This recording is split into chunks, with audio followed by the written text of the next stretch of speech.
Doctor, look. Stand aside, nurse. I'm Dr. Homebrew. Stand clear.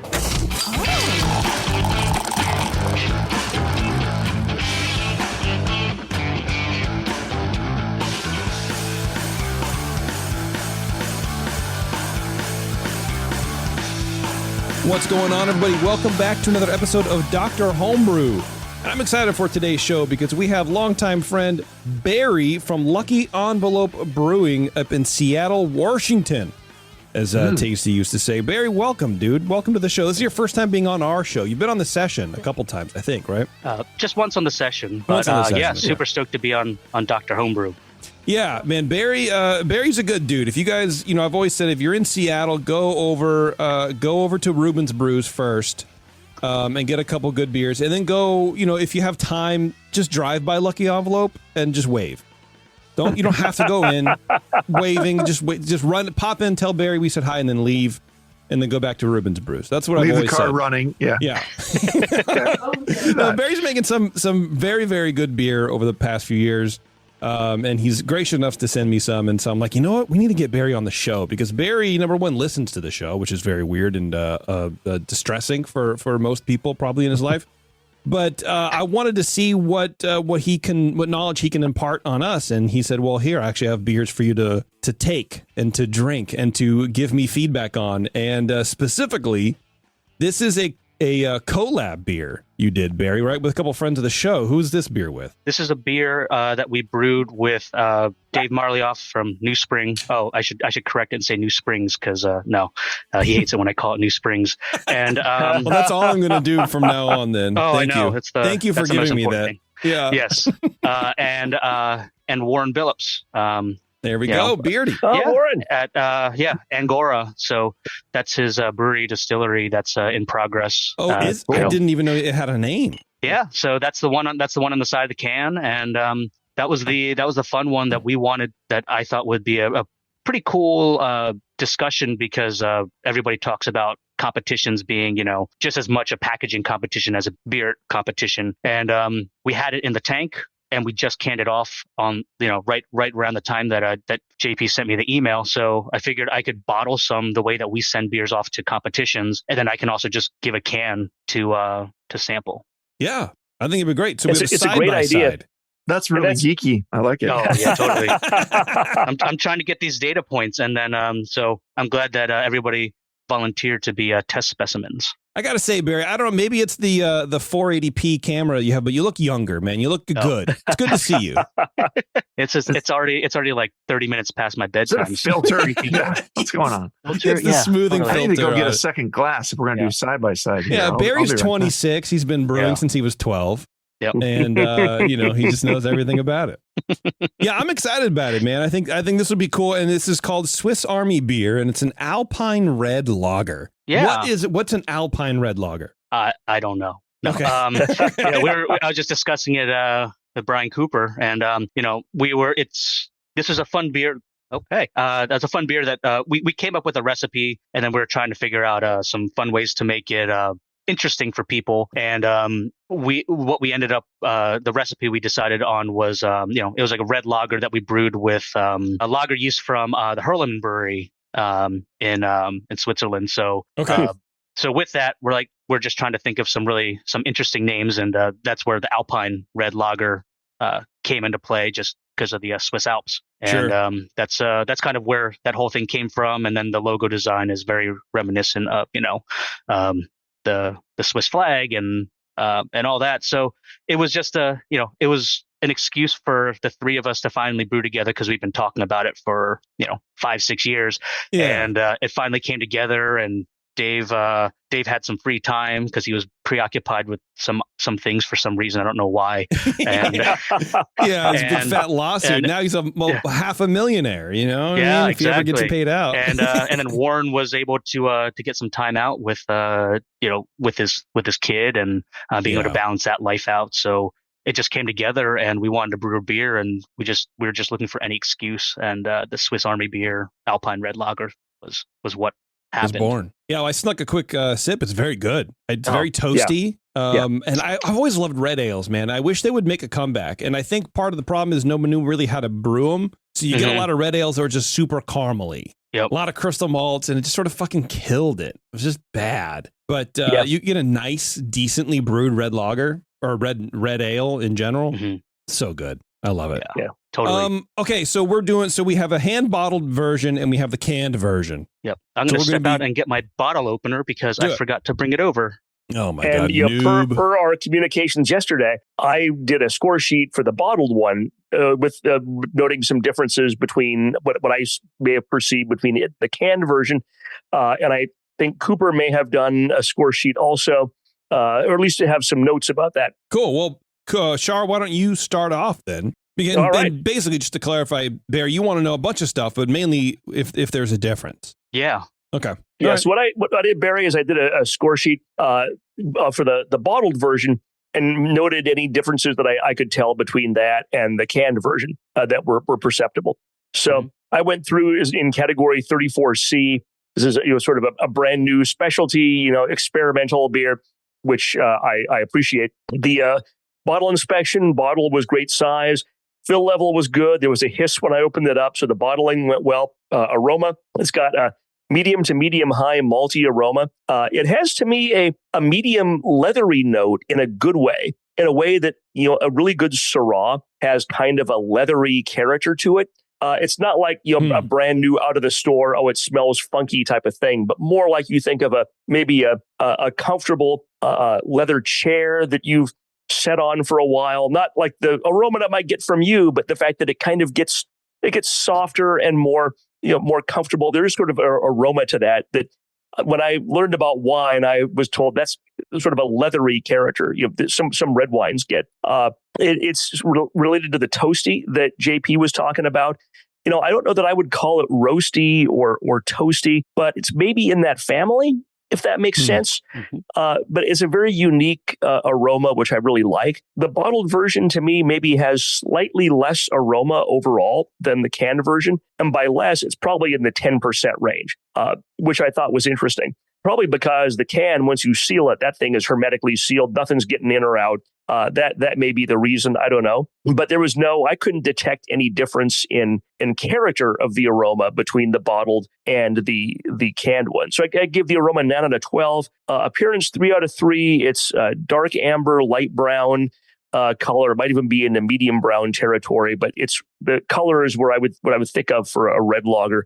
Orange highlights, crystal clear. The head is low and persistent. And frankly, I thought that the head was similar, but right when I poured them both, and I poured them both at the same time, the bottled sample had a little more persistence and a little more head than the canned one. Yeah, which was saying that's what you can see which one's the bottled one. And that's interesting. And I have no idea, from a scientific or engineering standpoint, why that would happen. I just find that fascinating. So. Agreed. Coop may have some better perspective on that than I do, but flavor-wise, this beer tastes amazing. Flavor starts with a medium malt with that kind of toasty, leathery malt character that's just so wonderful. Bitterness comes up in mid-palate to balance, but bitterness is not super high, but it doesn't overwhelm the malt, but I think it's right there where it needs to be. It's well attenuated. The finish is long and balanced. The impression that I had when I poured these as the bottled one had a little bit more bitterness in the finish. And kind of coming back to this, let's see what I think. Well, nothing like the guy drinking beer live on air. Great audio. But it really is. Hey man, they've been doing it that way for 10 fucking years. I can't get them to stop. So at this point, you just embrace it.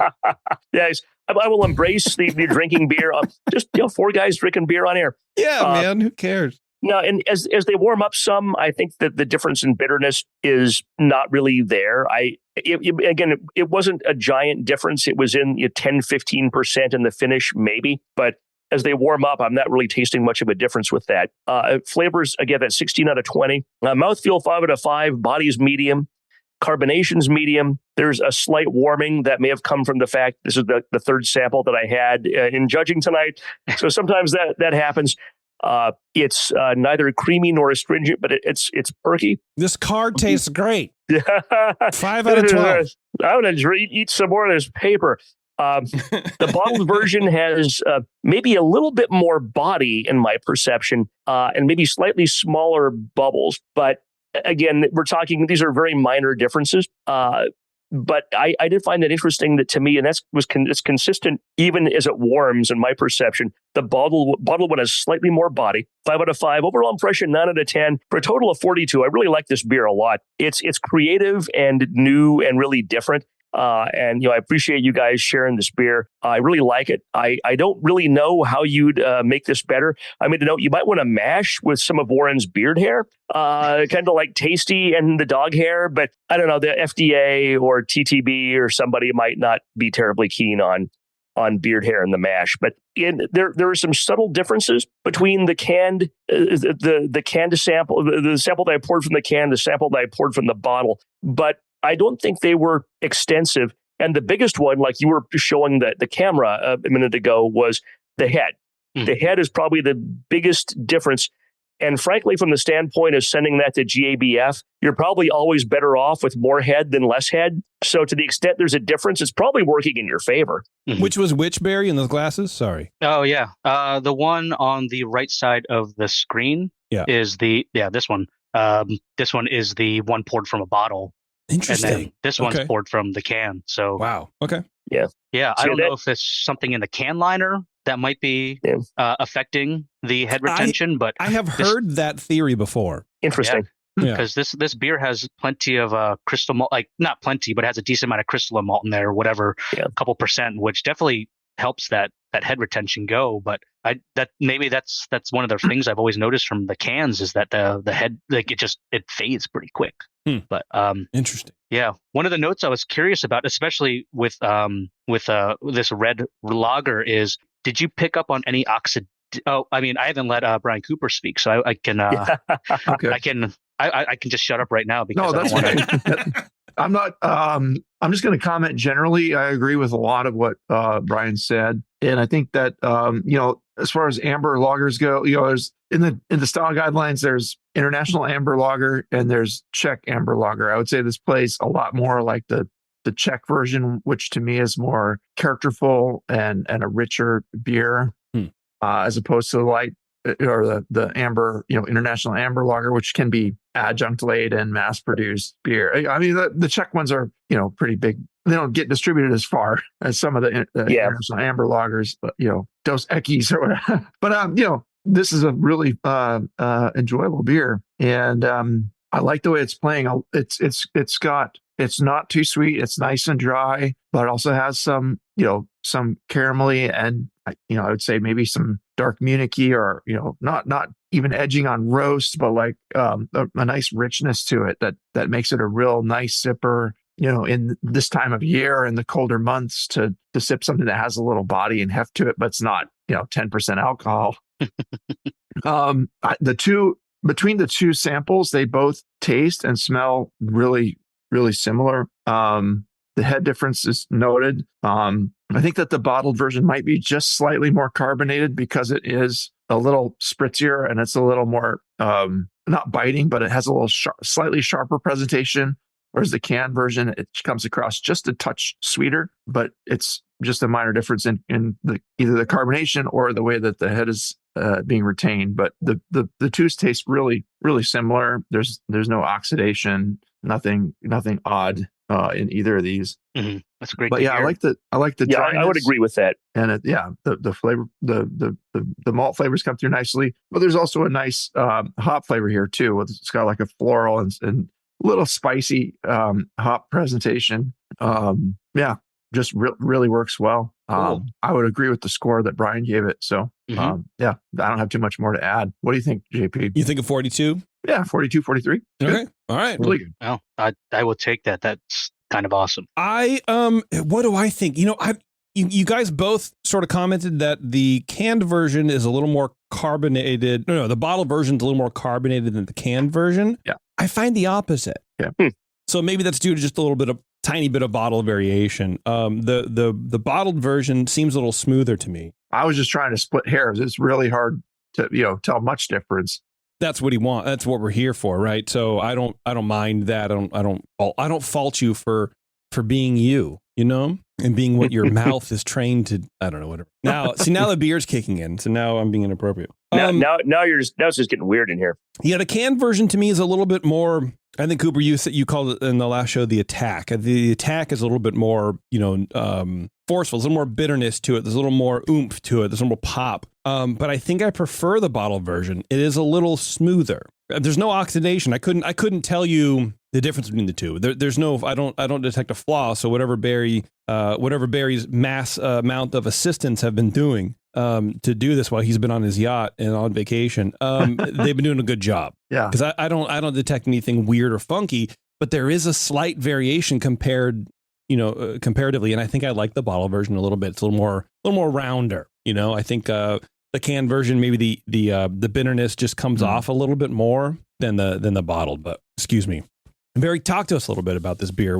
Are we answering your questions, first of all? Yeah, no, All this right. is good to hear because what I was going to allude to earlier was there was talk about the kind of the red ales, and there's not a lot of really great examples that you can get from around the country, and these just because of age that shows up so easily in these beers, and as a brewery that packages our beer, like oxidation, DO is our what I'm trying to avoid at all costs. And when we're packaging our beers, the cans they're all open atmosphere canning, so they do have a couple seconds where they are exposed to the air. I mean, obviously you have a foam cap on it before the lid goes on, things like that. So we do definitely get some pickup there. But when we bottle it, I bottled it the exact same way I do it for competitions, using a beer gun and going through all sorts of hoops to make sure that we're trying to reduce as much oxygen in the package, as far as even going as far as I will I'll dip the bottles in sanitizer, rinse it out, but I will rinse it with some beer because in that sanitizer you still have 8 ppm of oxygen in those couple drops, which can add up. So I was just trying to see if there might be a difference in the perception. But with those red ales, red beers in general, I think those when they get oxidized, that caramelly sweetness can get overboard, and you can even get kind of that metallic-y penny character, which is just not pleasant. But when they're done well, or when you can get them fresh, I really enjoy them. And that's like kind of the things that I'm always going through in my head, and where am I splitting hairs that are worthwhile, and where are we doing things that just might be excessive that you don't get much benefit out of. But no, I'm glad to hear that, because I don't know, it's probably spent a day and a half kind of ambient temperature, probably in the 50s. And when we send our beers off to competition, especially for GABF, they sit in those coolers, which my understanding is that they're not sitting there at 35, 40 degrees. They're sitting at 50-ish degrees, which for several weeks. And that's I think that's where a lot of the damage is done. But then in those competitions, and where I see them, the oxidation doesn't necessarily come off as papery, or you might not even get that change in color, but you'll just get that amplified sweetness in there, and the beers can taste kind of flabby. So that's, in my head, that's kind of where I'm going. If any characters of the muddiness came through, especially in the canned beer, that's kind of where I was expecting it to come from. But if they're presenting pretty similar, that's very encouraging to hear. Yeah, I think in that regard it is, but I wonder if would oxidation or oxygen presence, because I don't even want to call it oxidation, I guess, at this point, because I don't really, it's not a flaw, but would that account for at least what I'm perceiving, the difference between the canned and the bottle in the hop flavor? For me, the can is a little bit more bitter, a little more aggressive than the bottle. Is that reason because maybe some oxygen got in the bottle and, did its magic and just happened to work out? Or what do you think? Is that directed to me, or is that directed I don't know, to man. Anybody. Who cares? Whoever wants to talk. I would kind of lean to it, actually. If you get that oxidation, it kind of muddies it up, so you might not be able to taste it as much. I see that as much in IPAs. I mean, that's amplified significantly, but when you get the ones that are slightly oxidized, you just get a little bit of that, it almost, even if the IPA doesn't have any crystal malt in it, you can it almost tastes like there's crystal, but then that hop character just gets muddied, and it's not as intense. I think that makes sense to me because one of the ways that oxidation can come through is sort of a honey character. And that tends to be extreme oxidation. That's not something that you're hopefully going to see, between your brewery and the time someone buys that and takes it home. But there's there's a spectrum from no oxidation to, you're eating a 6-pack carrier of cardboard, or from no oxidation to you're drinking a thing of honey. There's a spectrum in there, and sweetness is in that spectrum, right? I mean, honey has kind of a sweet perception. And if you're going to be, let's say it sits out someplace warm for a year and you're going to drink it and it's going to be cloying honey, just nasty, that stuff that doesn't all come at the end of a year. That takes place, a day at a time while it's sitting somewhere warm. So you break that down to, okay, it'll be half that honey-like, or a quarter, or a tenth. And somewhere you're in the start of that process, and it's going to be sweet rather than just that honey, that clear honey oxidation character. Does that make sense at all? Mm-hmm. So I think you're on the right track with that. That makes a lot of sense to me. But I don't get, to the extent I get any sweetness off of either of these beers, it's not sweetness that I would consider either oxidation or under attenuation.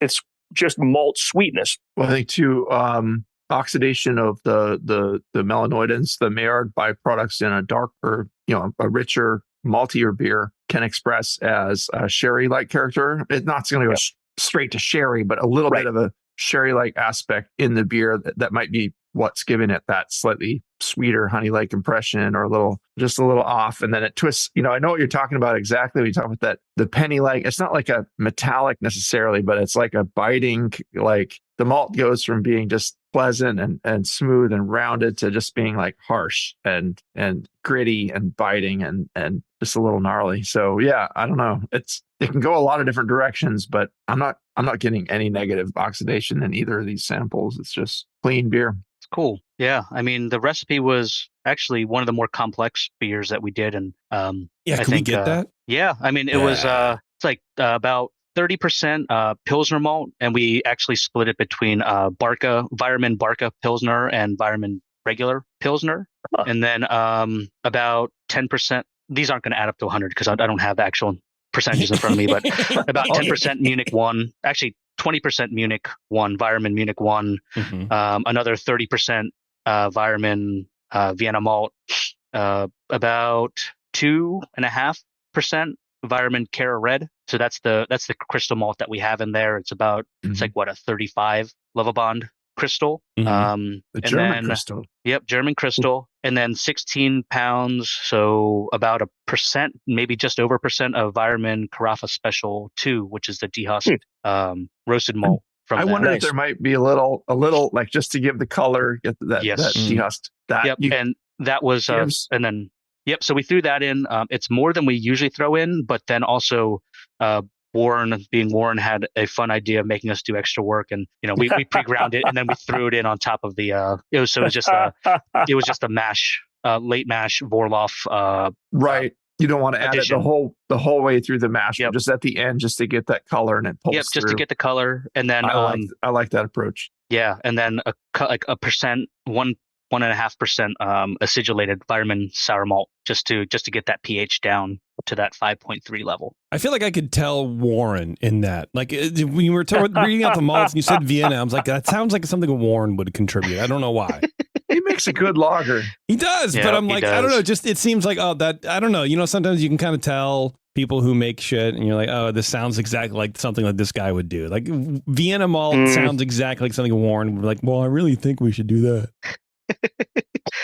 Yeah, he was fighting for a little less Carafa, and then Dave was fighting for more. So we split the difference, and then I think Warren was going for more crystal, and then Warren wanted no crystal, so I split a bag in half. So there's some compromise going in there. That's the way collabs go, man. Yeah. And did Warren and Dave start pushing each other and no you, and have like a little slap fight or anything? I mean, I would love that. Anything to make incidental contact cool. So no, it was a great time. We we just hung out, and it was fun. But that sounds like a great time. And Yeah. the band is still together. Like when you guys get together and drink this beer together, you all enjoy it. I hope because we haven't had that opportunity yet. Oh, but man. I would like to. I know that. Yeah. But it was really cool when we did the packaging because Warren and his dad came out and they were helping to stack flats and all Nice. that. So that was a lot of fun. That's cool. Yeah. What yeast did you use? Oh, you already said. Sorry. Yeah, yeast. We did. We used Fermentus S189. Okay. So that's the Hurleman yeast that they use there. And for us, we do 15 barrel batches. So it comes in 500-gram bricks. So we did three bricks that we rehydrated and threw in. So and then you do rehydrate. Okay. I know some people don't, and there's a I don't know if there's a debate anymore. I guess, but it's just kind of like whatever you want to do. For most of our beers, we don't rehydrate for like our ales, IPAs, and anything that's a little warmer. But I feel like for lagers, we get better performance from the yeast if we do we fill a keg with a brink with water from our hot liquor tank, and then we cool it down, and then we'll rehydrate in there, and then just push it in the tank after or in the middle of knockout. But just there. I don't think it's necessary, but for us, I think I found I personally feel like I get better performance for lagers, things that are fermented a little colder, things that undergo a little bit more stress. So like even if we in those chances that we have to do like a barley wine or like a high alcohol beer and we don't have fresh yeast available, I will rehydrate that yeast too. Got to baby it a little bit for those journeys that they're going to go through. Yep. Okay, that makes sense. And then for like a 15, like the hops are pretty minimal, but for 15 barrel batch, I mean, we did a first wort hop of a pound of Saphir and a pound of Hallertau Middle Fruit. We just did that for shits and giggles. 2.5 pounds of Magnum, which that all equates to about 25 IBUs total. And that's probably closer to 20 IBUs. And then we did in 5 minutes at the before 5-minute boil, 2 pounds of Saphir and 2 pounds of Middle Fruit. So we kind of did treat it like a German Pilsner in terms of the hopping schedule, and didn't go too crazy. Balance. Yeah. It's kind of it's almost like Vienna Lager-esque. Yes. Yeah. Like a light Vienna Lager. Yeah. It's in. I would agree that it's in that family. It's in that range. Like it's definitely 40% or something like that. Like you can kind of taste it. Go, oh yeah, I guess Yeah, it's another amberish lager. That's true. That's why I like it so much. Yeah, it's very good.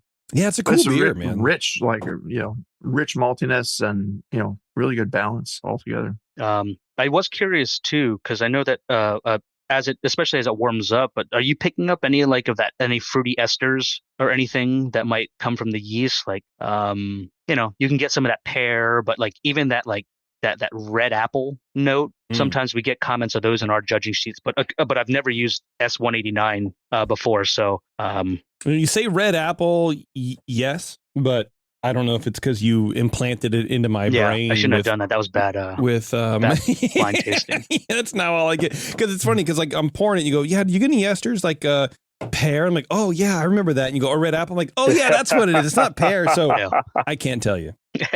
No, it's not. It's not. No. Not very estery at all. There's Yeah. That was kind of my opinion of this yeast. Is it definitely ferments a good bit cleaner than 3470 when subjected to similar fermentation conditions. Yeah, I mean we fermented the same way. 52 degrees for day one until we see some activity. Then we'll bump up to 53, and then it'll do its thing. But and red apple to me, I don't get any of that at all. And that to me also has an astringent component to it. When someone mentions that it's not just a flavor, that there's something that's maybe astringent might be the wrong word, but there's maybe a slight bitterness or a slight astringency to a red apple.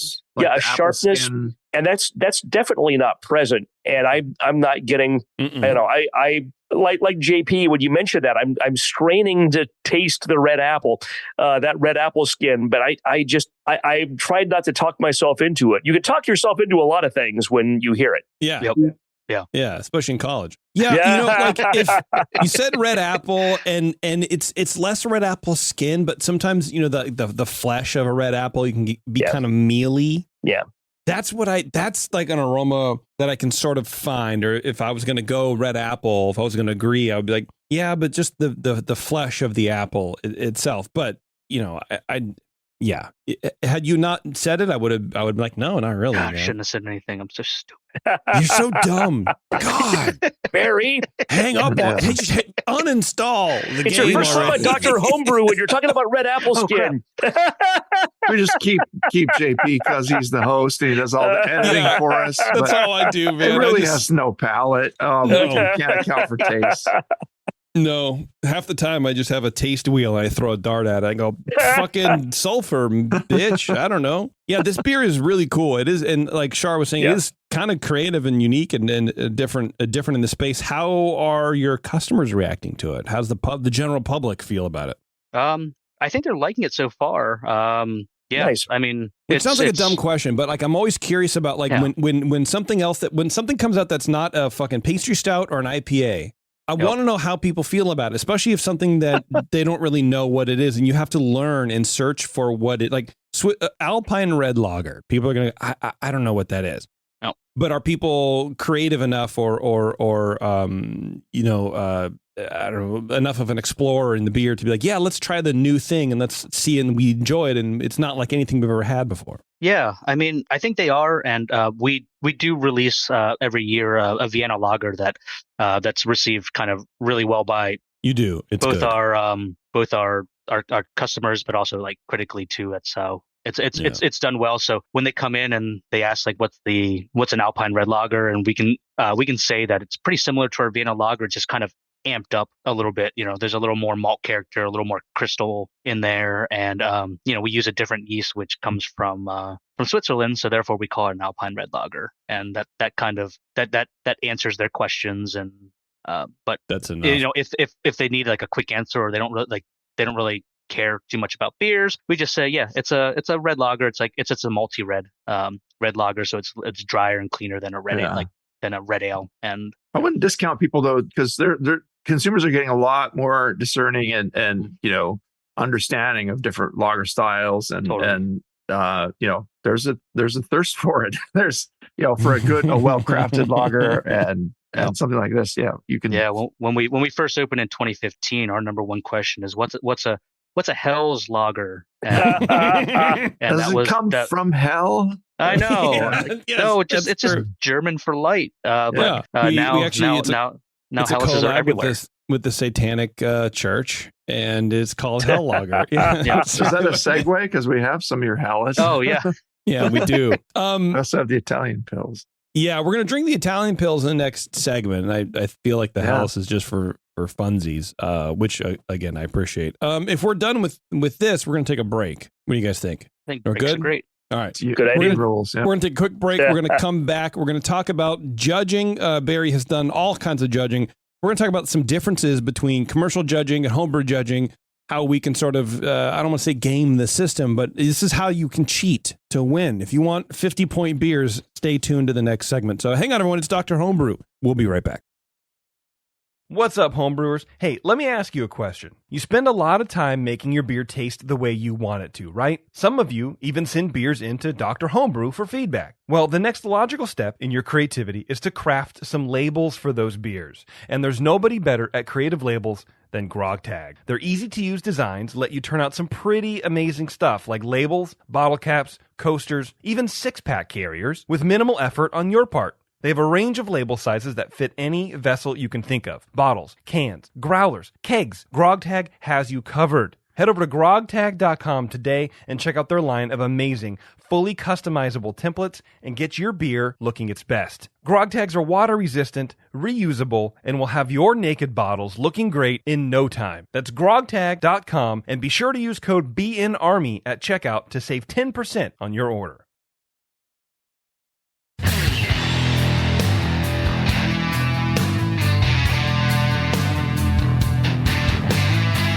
Now, back to the examination.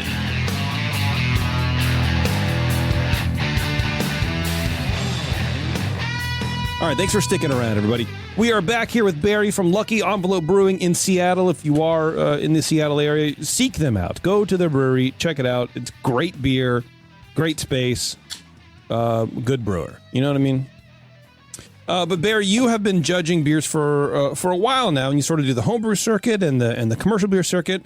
And so I want to talk a little bit to you about the differences between the judging and how judgings are necessarily even just run between homebrewing and commercial, but more importantly, how we were talking at the break is how you can really stand out in a commercial setting. We know how to do it as a home brewer, sort of. I mean, you kind of have an idea of how to do it. Like maybe you need to tweak it a little bit to be, if you're doing a lager, maybe it needs to be, a little bit more bitter or, whatever, right? But as a commercial brewer, from what I hear, mainly from Sully, is that it seems like the flights in commercial competitions are larger. Correct. Because the score sheets are a little bit different. So as a judge, how do you pace yourself? And then also as a brewer on the other side of that, how do you have confidence entering a competition going, I could be one of like 25. How do you stand out in something like that? Yeah. I mean, you're totally correct. I mean, so like my background was I started out I went through the BJCP training through with Mark Emily and Peter Twig. They're master BJCP judges up in the Pacific Northwest, and I learned so much from them and went through the course that they held, and so that's kind of where my basis for judging was. And when you go through a BJCP competition, there's definitely an emphasis on like notes, writing, fill that space, get all those comments in there, and make sure you get what you taste, but you have your progression of what you go through, your appearance, your aroma, because that's the most fleeting, and then the flavor and all that stuff, and then also revisiting your beers. And I think the biggest difference between the BJCP homebrew competitions and professional competitions it's you're not necessarily trying to you're describing what you're tasting. You're not trying to give advice or like, if you did this, then you might want to try this, or like, if you're getting oxidation, you might want to try to reduce pickup. It's just kind of, this is what I taste, this is what I'm getting, and then like your overall comments, and then whether it moved on or not. And like what you said, the competitions are like, you might have 50, 100. If you go to GABF, you'll have 200-300 beers in a category. No. Your speed is definitely of the essence. Is it like two judges per flight, and you're doing 100 beers, or that seems impossible? No. You like they still subdivide it into rounds. But what I've noticed is, at like in most BJCP competitions I've done, and it kind of grows a little bit when you get into NHC, but I think most rounds are limited to kind of like eight beers in a flight. And if you have IPAs and you have 50 beers in that category, you'll have a couple rounds, and then you can whittle it down. Then you have the mini best of show, and you move things on. But for like the professional competitions, it's not uncommon to have like up to 12 beers in a flight. And when you have that, I mean, there's a significantly higher amount of luck that's involved, and just there's a lot of variance that can happen. And you'll see it at the competitions at all levels. But then there's sometimes you just have to, if you start butting heads with a judge, not like in a bad way, but you just start disagreeing or whatever. A lot of times you can just have to find a happy medium. But of course, you always think that you're right, but it just depends on like who's going to give and take. But I would definitely be like, I don't know. What do you think? Yep, I get that too. Yeah, but I don't know, man. I'm kind of a pushover with stuff like that. I think what I've noticed though is, like, at least for me, which is encouraging, is I feel like the era of the table bully has kind of gone by the wayside, and there is a lot more compromising going on. I totally agree with that. That's interesting you say the table bully, because it sort of brings me back to a lot of early competitions in like the late 90s, early 2000s, that there seemed to be that one person who knew everything. And then everybody would make fun of that person behind their back because they were fucking annoying. And it's like, exactly. Okay, here's this, bro. You got to judge with, dude, sorry, that sucks for you. But I'm glad to see that people, and I wonder why that is. Maybe people just kind of like chilled out a little bit, like it's not that serious, Mm-hmm. Well, when you're going through that many beers, and if you have 7-8 beers on a table, and you're going to pass 2 or 1, if there's like somebody that's really likes a beer, and another person that really doesn't like that beer, is that beer going to do well in the next round or not? Versus You know, another beer that you both kind of like, and another one that one person really likes, another person likes a fair amount, or whatever. You just have to look at that. Like, okay, we kind of, you know, find the common ground, work together. Don't die on the hill for something, but listen to the other person, and if they might have a valid point, oh yeah, okay, this maybe does have a little diacetyl or whatever it might be. And some people have to know their blind spots and be sensitive to, okay, I don't have the greatest, you know, detection of diacetyl, but I can detect phenolics like crazy. So let's just go in knowing that and be reasonable and listen. So sometimes it's less about what that specific thing that you're arguing about, be it, you know, red apple or whatever, right? It just came to me. I don't know why. Right. And it's the score sheets you get back on a commercial competition are like much more brief. Right. Just, you know, yeah, if they get there's 5 no words on the sheet, you're lucky, you know, right? You're lucky, yeah. But it's less about that specific thing that you're arguing about and more about the overall sum of the parts. Where like you're saying, is this beer going to do well? Even let's say I get my way, is it still going to even do well? And you have to like think about that a little bit more too. I've never really thought about that. Never thought about it that way. Yeah. And then there's definitely a lot more, I feel like there's a lot more referencing the style guidelines in terms of like very hard at some point, because when you're doing those competitions, especially in the later rounds, like there are minuscule differences between the beers, and at some point, like you got to differentiate your beers. And I know that that happened for me when we didn't enter GABF this past year for other reasons, but I was doing like a second or third round of Hellas, and the style guideline themselves, like they said like body medium, and then you look at it and you realize, wait. If you look at international examples, especially the ones in Germany, the body of those beers are not medium. They are medium light, maybe medium. But, you know, and that's where I at one point I caught myself like falling on that, like, no, the beers and the Hellas that you get in Germany, they'll be medium light. They're not going to be medium bodied. And, but like, what are the style guidelines saying? You're like, shoot. But then of course, like they always offer the opportunities for feedback. So I did send feedback there, and I don't know if I was the only one, but I had a conversation with Chuck Skypeck there, and he's like, yeah, that's true. And they ended up changing the body description, I think medium light to medium in terms of character for that. So like the style guidelines aren't perfect, but you have to judge the style guidelines. But that's right. So activism works, is what you're saying. just voice, like you know, your opinions are valid, and but if you don't let people know what your opinions are, then it's just going to go die by the wayside. So if you have something constructive to say, then give your feedback, and if they have any questions, they'll come back. It's pretty simple, and little proactivity never hurt anybody. Yeah, absolutely. So when you're deciding to enter a beer. When you're deciding to enter beer for competitions, are you brewing for the competition? Because I've heard some brewers talk about that on the session years ago, where it's like, oh, we would normally make this pale ale, but we tweak it for competition because we know that it's just going to get lost somewhere. Do you do that? Or are you sort of like, what's on the board, what's in the tank is what's going to competition? Yeah. We don't necessarily tailor our beers towards the competitions. I know people that do that, and I think that's absolutely a way that you need to work it. But for us, it's like a lot of the beers that we enter end up being lagers. So for the most part, like if you make a beer specific for competition, like what are you going to do to a Hellas? You're going to make it make it better. What are you going to do with your Vienna lager? But like, you know, we have done things like in the past where like we will, like our Vienna lager, we kind of brew in anticipation of the fall, but we know that GABF competition entries are due in August, so we'll brew it in July and ship it out for August, but then that also coincides with our season. So that's kind of the way that we approach it. But I can absolutely see it, especially for hoppy beers. But you know, it also depends on a lot of the breweries that do that. They might have additional capacity, or they're just like, if they're specifically brewing for it, they might just make a special IPA with like more hops or more hop product, or do it on a pilot system versus their main.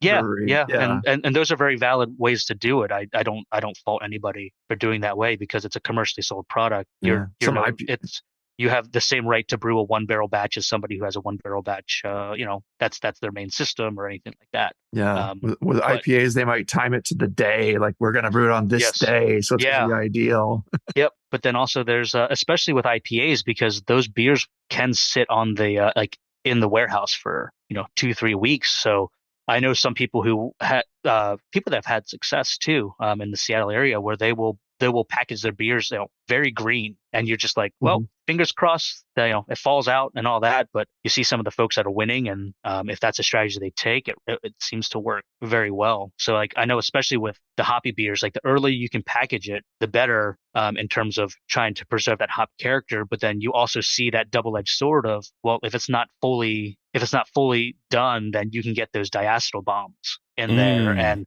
I was fortunate when like judging a GABF, I don't think we had too many. I think it might have been like 2 or 3 in a flight of 12 that had a little bit of diacetyl in there. But I've heard instances where you especially before all the hop creep talk, they dry hopped it in the can. Let's add 1 pellet of hops to each can. Make sure you get that extra. Oh, but you got hop creep. Sorry. But, yeah. So, but then a lot of times you definitely could pull diacetyl from that. But I think people have changed their processes on a professional level to kind of avoid that diacetyl. But when you're in those competitions, like first round, I feel like that's pretty easy to to quote a great man, the cream rises to the top. But you'll notice most of the flaws get knocked out in the first round. So so diacetyl, DMS, but I think the biggest flavor that I noticed that would knock beers out was oxidation. So I think it definitely harkens back to my comment. There's the adage where beer competitions are just as much packaging competitions as they are brewing competitions. And going back to homebrew competitions, I feel like so many of them are local, and like you're dropping it off at a homebrew store who will keep it cold, and they'll ship it immediately to the brewery where they host it and they keep it in the cold room. So they're kept pretty well. But then once you get to that regional and national level of NHC, but a lot of the professional competitions, you're shipping your beers off to a couple states away. You're shipping it to Denver. That's a lot of damage can be done there. So a lot of that gets amplified through the shipping process, and then you don't even account for the process of folding. So those flavors of oxidation that you'll get some of the ones that just come out a little more honey-like, a little more sweetness, but then you'll definitely get more oxidated, just that papery, or you'll just see that brown hazy IPA come through. You're like, oh, I'm so sorry. This was probably good. Yeah. That's two knocks against it, or actually 3 if you really. I wonder how commercial competitions would differ, or how they would change if they were treated like homebrew competitions, where you had a first round and then you had the choice to rebrew it or whatever. You know what I mean? Because commercial competitions are like, here's the beer and it's all done and like that's it. It's like basically there's different rounds within the thing, but it's like you ship one set of beer, and if you make it, you make it. Right. If you don't, you don't. So I think GABF takes place over the course of like 3 weekends now, right? Yeah. There's 3 phases. So the first 2 phases it's like 6 days, so 3 days each, and then like there is one phase right before the festival. So that's the way the layout was this year. So it's crazy because I think I don't know if many brewers realize how exhausting judging can be, and when you're doing it that way, I mean, you're like each phase 1 and phase 2 were like 3 days sessions, or 3 days per, and then you look at your list and you have six flights, 3 in the morning, 3 in the afternoon. Yep. We work so hard, I don't think that the people out there know what we really go through in this. Like they think we're just out there like, oh, they just go drink beer together and talk shit about it and have fun, and it's jovial and fun, and no, it's mind-bendingly difficult. It is exhausting, because I did 3 days of phase 1 last year, not this year, and it was a lot of fun, and I really enjoyed it. I met some great people. I hope I get to do it again sometime. But man, on the second day, I was so exhausted. I got on the little shuttle back to the hotel. I had a little bit of food. It was like 6:30 or 7 o'clock. I went to bed. I was like, I can't. Do I want to do anything? And like, no, I'm exhausted. I'm going to bed. I slept for like 11 hours and got up and did it the next day, because I was just that wiped out after. I mean, you're not drunk, and that's the thing. You don't drink enough. You drink a lot of beer, but it's spread out a little bit at a time. 6 flights, 3 in the morning, 3 in the afternoon. By the time that day is over, your body is just exhausted. You're just tired. I'm old. Some people were like, we're going to go to the, brew works down in Denver. And like, God, no, I can't do that, guys. You have a good time. There's no way. It's funny. I'm not going to make it. Walking around GABF, it's like Friday night, Saturday night, you can tell, well, not Saturday night, I guess, but like Friday night, Thursday night, you can tell the people who have been judging because they're fucking zombies. They're just like done. And like, Jamil, he would be doing a lot of judging, and Jamil always wears his his energy level on his face. He's one of those people. And you can tell when that man is tired because he just looks fucked. Like it's the only way to describe it. And it's like, oh, you were judging. Yeah. But you know what? He pushes through, and he was out, drinking, at least having a beer because he's a very social guy. But it's like that kind of thing. And judging is difficult, and it is weird. The only time I ever judged the Sam Adams long shot one year is like right after I got my, certificate or whatever, my recognition. I was recognized, whatever. I got invited to do that thing. I see you. And, you show up, and it was in Oakland. I'm like, okay, cool. We get the 12 rounds of whatever the fuck long shot. I was like, okay, cool. And I think it was at that point it was mixed, so there was no like specific category. Can't remember. And I'm like, oh man! And then we broke for lunch, and I was like, all right, cool, that was awesome. Thanks, guys, I really appreciate it. They're like, well, yeah, that's cool. The second round will start in like an hour. I'm like, but wait, there's what do you more. mean? What do you mean the second round? No one. And so I had to go. I had something to do. I was like, I can't stay. I was fucking tired. 12 beers. I was done. Yep. Felt like an asshole. I was never invited back. So physically and mentally taxing. Yeah. I'll tell you, I've never judged a commercial competition of that scale. I've judged commercial comps before, but not GABF or any of the other really big ones. But the year that we did NHC homebrew competition, both rounds all in one over the course of 3 days of judging. And it was brutal. Like there were morning and middle day and afternoon, almost evening. It was like all day, and then all day the next day, and then all day the third day. Yeah. And I was like, and at some points I just wanted to give up and leave the room. And I'm like, I feel like I'm doing a disservice to these entrants because my palate is completely blown. But it's like you say, there is some luck of the draw of, what comes earlier and is good versus what comes later and is really good. I can't tell if this is really good anymore. Mm-hmm. I get done with all of that and I'm like, oh, good, I can finally go to a talk. So I went to a talk my buddy's friend was doing, and I'm in there and my cell phone buzzes. Then it's Bruce Berger, and he's like, oh, I meant to ask you earlier, but do you want to do the best of show? I'd never judged NHC best of show before. So I'm like, it was an honor. Well, you have to do that. Yeah.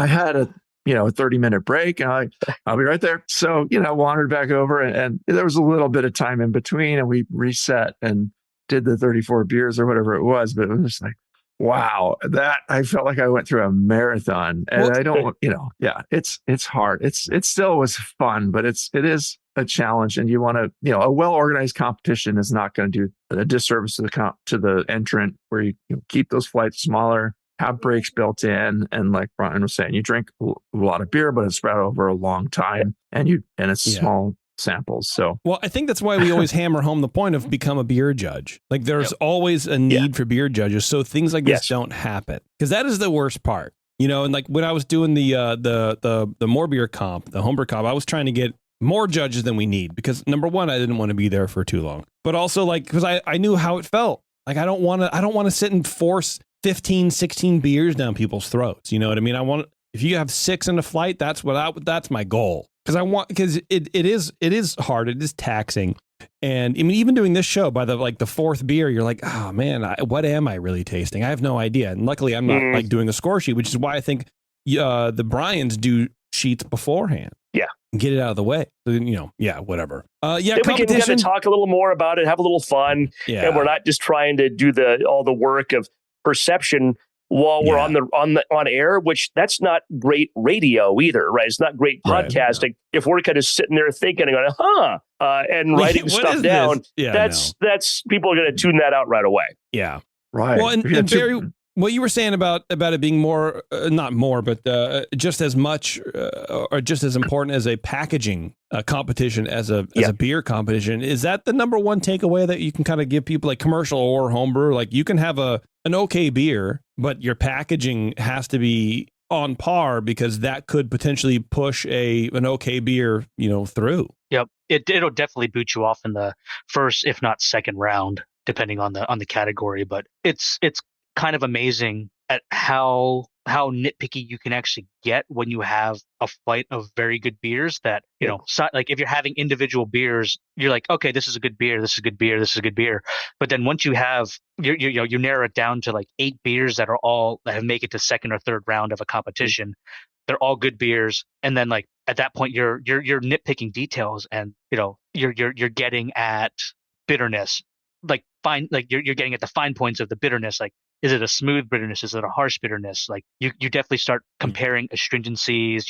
And I think that's where a lot of our comments will come from is esters. Like like whether they're appropriate or not, like they start popping once you get to those later rounds. And that can make or break your beer. But it also depends on the flight of judges that not just the beers, but the flight of judges that you have. And what are they going to focus on? If there's a judge who wants to bring out something and then everybody starts focusing on that one specific character of a beer or in the entire flight. Like for me, I'd probably get annoyingly, like tonight I'd be talking about esters and what are you getting? What are you getting? What are you getting? Red apple skin. Yeah, exactly. They start that there you can, but somebody might be super obsessed about mouthfeel or like astringency and like what's husky and what's astringent and what's grainy. And, so a lot of it can depend on how the conversation gets steered in a flight too, but it's kind of amazing. Like, once you like eliminate those beers that, poorly packaged, like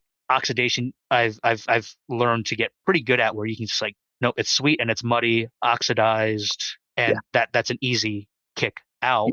Or just say like it doesn't advance to the next round. But it's like I know that there's a good beer under there, and like so like that always makes it on my comments. Like if it's worthy, like it seems like a poorly packaged beer. Really, the quality, the beer itself tastes pretty good. But there's just like once you just have this, like once you get a set silo, or not silo, but like a very focused, filtered set of beers, like everything starts popping. And there's definitely a good bit of luck, but that's when you're hard referencing those style guidelines too. You're like, does this fit the guidelines? Does this fit this? And then also what we talked about earlier is, will it make it onto the next, like how will it do in the next round? So everybody might have a favorite beer, but is like, if the beer's out of style, like will it get booted out in the next round too? So sometimes you get like in the competition. A beer that really wows you and it's really interesting. And it's like, oh wow, it's like got this wonderful tropical, but also diesel-y, hop character to it. And then the other judge is like, I just can't stand diesel. I hate it. And I'm just like,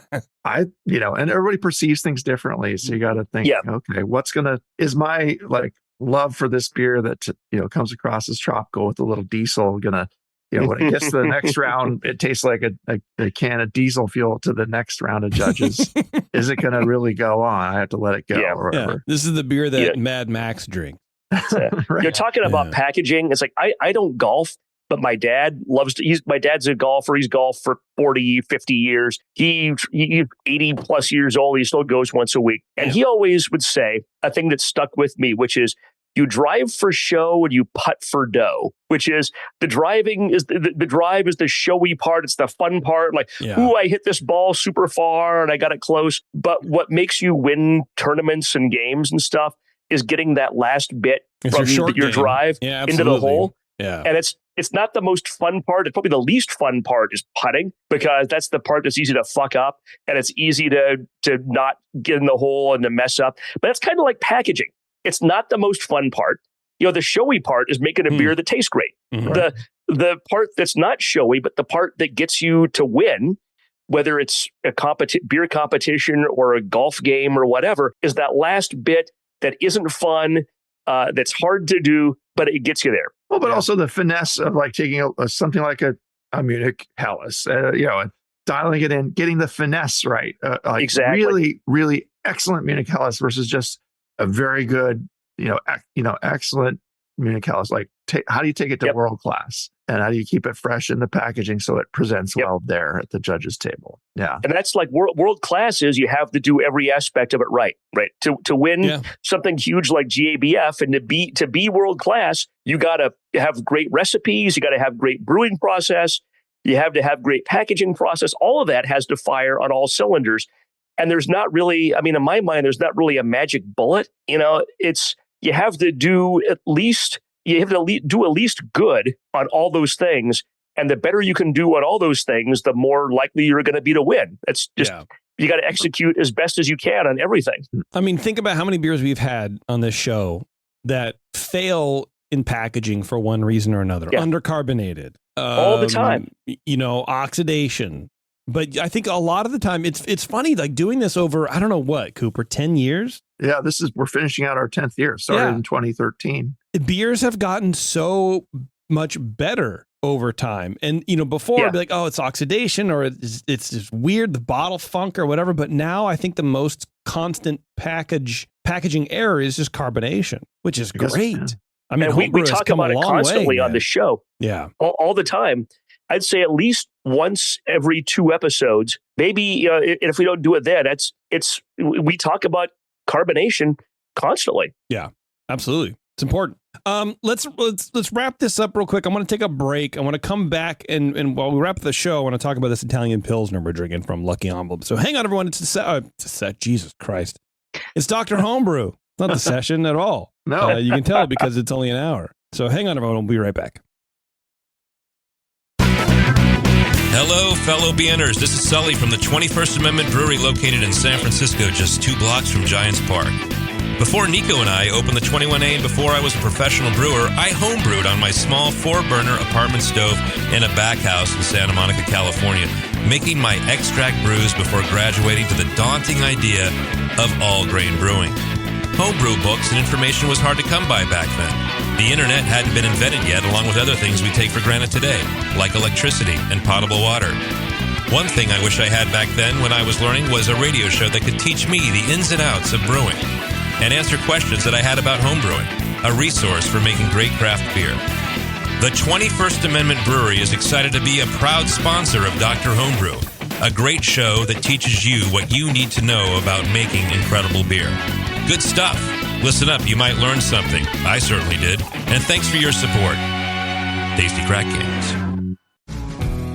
The leader in affordable, high-quality kegerators is here. Introducing Komos, the kegerator designed with serious beer drinkers in mind. It features an all-stainless steel draft tower, a major upgrade over traditional chrome-plated brass towers, and Komos keeps your new tower cold with their air-cooled tower fan, wrapping your beer lines in frigid coolness. Your beer is poured from innovative forward-sealing faucets that don't leak, so they stay cleaner for longer. Dual gas inlets on the rear of the fridge allow you to run both CO2 and nitrogen gas. Serve your beer with CO2, serve your kegged wine or even cocktails with nitrogen. The digital temperature display has the largest range available, allowing you to use the Komos Kegerator for fermentation if you need to. And now Komos Kegerators ship with duo-tight draft fittings for that click-to-connect assembly we've all dreamed of. Buy direct from KomosDraft.com and receive free shipping on your order. That's KOMOS Draft.com.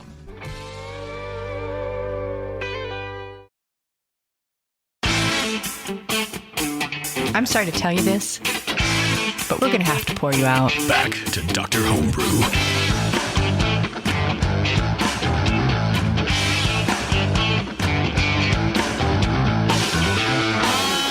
Thanks for sticking around, everybody. I appreciate it. We're wrapping up here with Barry from Lucky Envelope Brewing in Seattle, Washington.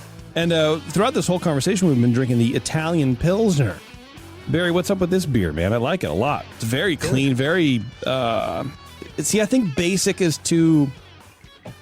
It's not correct, but I guess in terms of a Pilsner, maybe it's right. I don't know. Yeah, it's a beer we've done several versions of, but our Italian Pilsner, I mean, that's kind of one of the new hot styles that have come out in the last few years.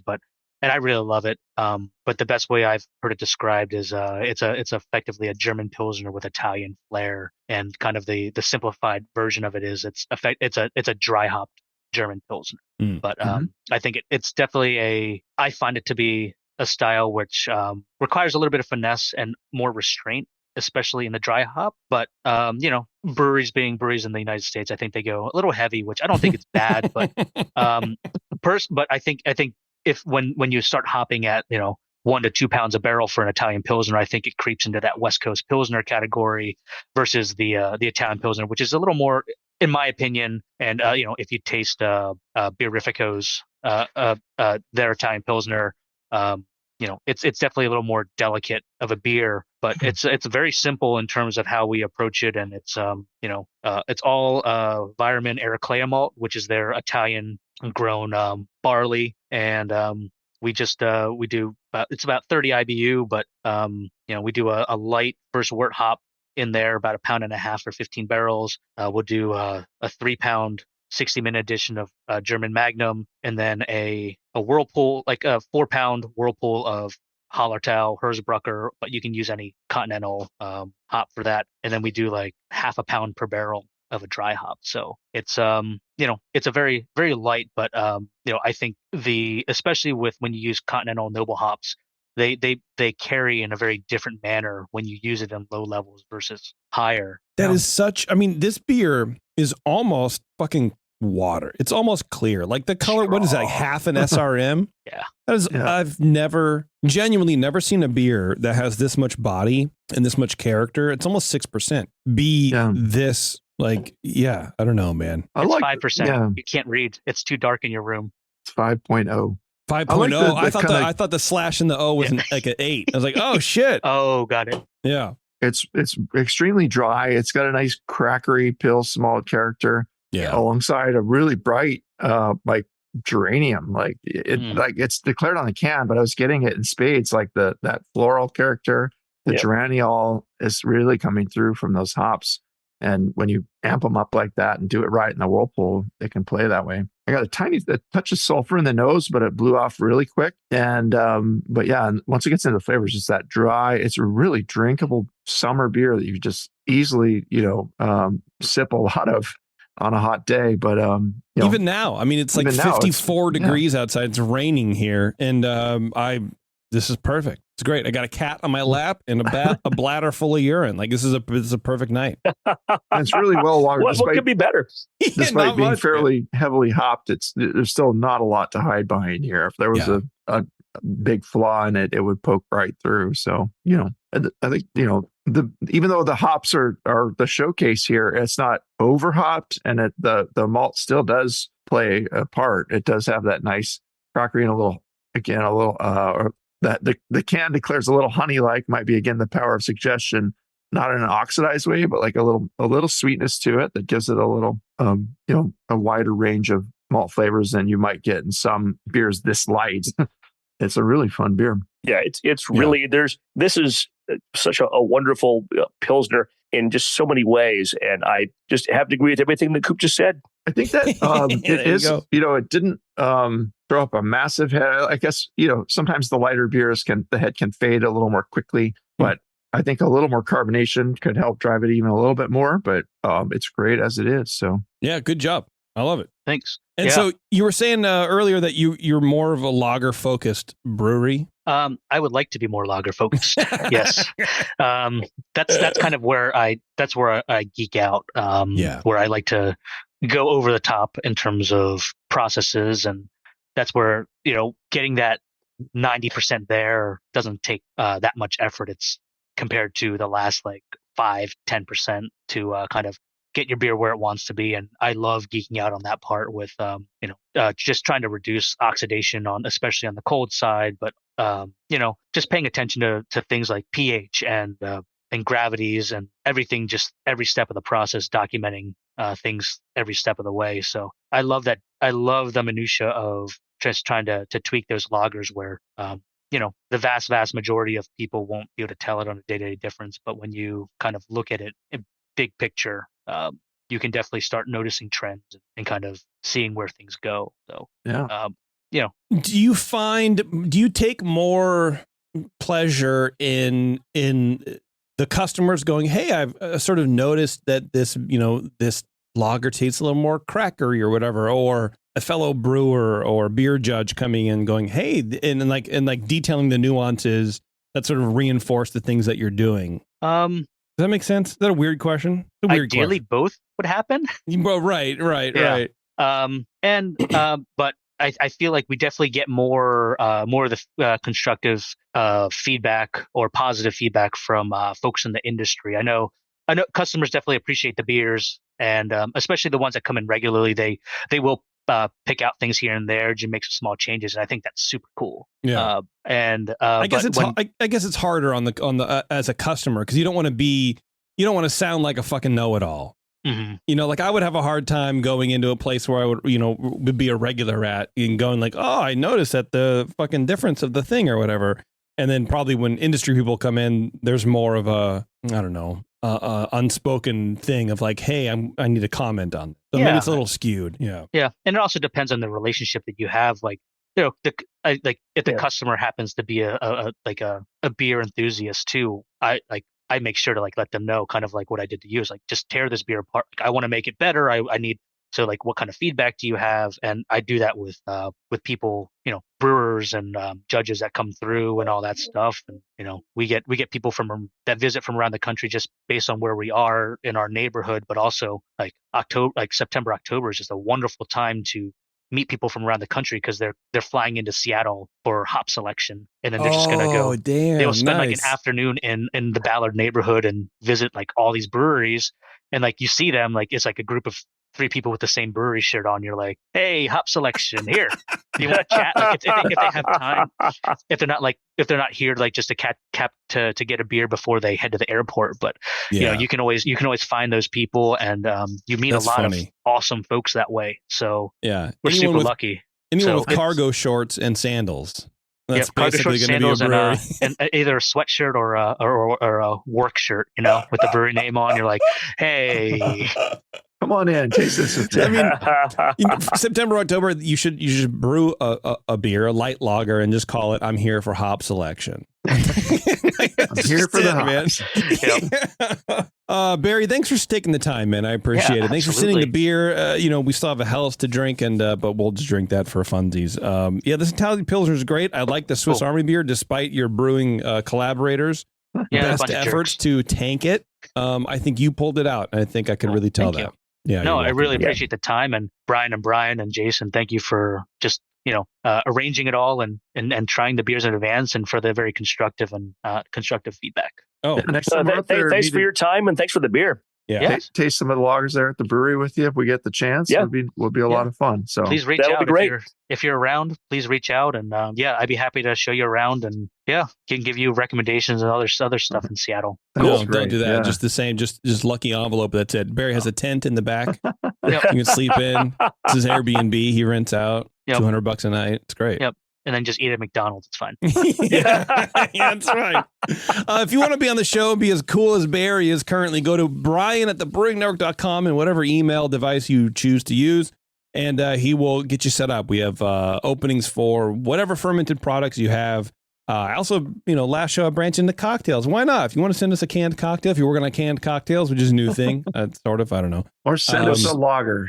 Sake, sake. I like sake. Send some sake, dude. I had this. Okay, just real quick. I had this liquor the other day. I got it for Christmas, actually, for my brother-in-law. I don't know the name of it, but Shar, you just reminded me. Japanese Bermuto. Here's the label. It's very blown out. It is a vermouth essentially, but made with sake. You can't see it, but made with sake instead of wine. That's really interesting. And that makes sense, because vermouth is kind of like a spiced wine. Right. And if you took sake and you put in like some Japanese spices or something, that could be like really cool. It's then it's spiced with like yuzu, not uzo. Yuzu, there you go. Bermudo.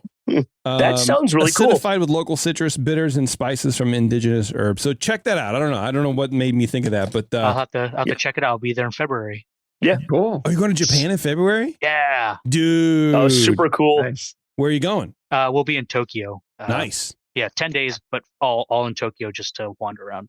All in Tokyo. That'll be awesome. I feel like it's not even enough. No, it's not. No. God, it's one of the biggest cities in the world, and there's a billion things to do. You could probably be in Tokyo for a year and not see all there you'd want to see. No. Are you? Do you have breweries planned out? Any standouts you're going to? No, this is a family trip, so but no, well, I'm going to go meet with Jason at Devilcraft because he does some of our distribution out there and all that. But Devilcraft, they make really good beer, and this is we were there in 2022 for I was there for a work trip without the family, but there's a couple breweries that we'll probably hit up, but I think it's mostly going to be eating and just getting whatever beer you get at the ramen place. And man, forget about it. I gotta check out that Bermudo stuff. I'll send you the picture of it.